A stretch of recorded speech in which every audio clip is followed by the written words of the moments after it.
Мен 66-56 әскери бөлімінің бірінші жедел мақсаттағы ротасының бірінші жедел мақсаттағы взводының сарбаз атқышы Қатардағы Ғұмар алғыс айту күнімен барлық әскери қызметшілерді және қарулас достарымды құттықтаймын және барлығына зор алғыс білдіремін.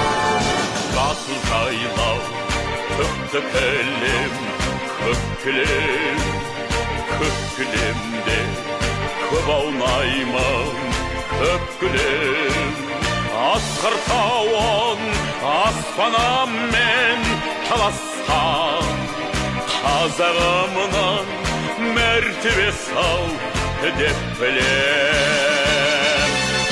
Қайда көрсең атамекен, көкейіңде жатады екен, күннің өзі ұясынан қимай оңай батады екен.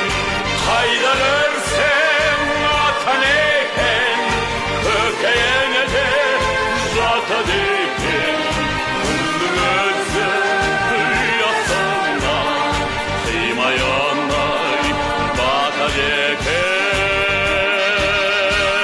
Мен 66-56 әскери бөлімінің екінші жедел мақсаттағы ротасының сарбазы Қатардағы Піржанов 1 наурыз алғыс айту күнімен қазақ елін шын жүректен құттықтаймын. Жұртымыз аман, еліміз тыныш болсын. Халқыма мың алғыс. Және де осы челленджді ұлттық ұланның атынан Маңғыстау облысының жастарына жолдаймыз.